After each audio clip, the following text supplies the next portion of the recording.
what is your opinion on this? And I need your legal opinion. Pwede ba siyang filean sa ombudsman? Impeachable officer siya. Pwede, Official siya. kasi first, one, hindi naman siya immune from suit, unlike hindi the nga, president. Si BP Leni nga, I know this person, kinasuhan eh.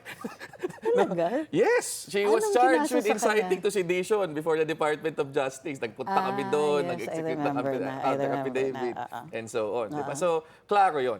Pangalawa, even under the ombudsman law, may authority ang ombudsman to conduct investigations of impeachable officers preparatory to the possible filing of an impeachment So, complaint. Ang mas malaking question mark is, pwede bang magsabay ang isang impeachment process at ang Sandigan isang Bayan.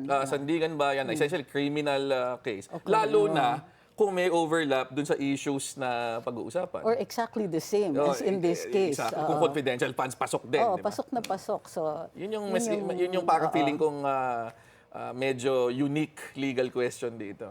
yung opinion nila, and I think it was shared, hindi siya nag-object. Sabi ni Justice Sam, hindi dapat isabay.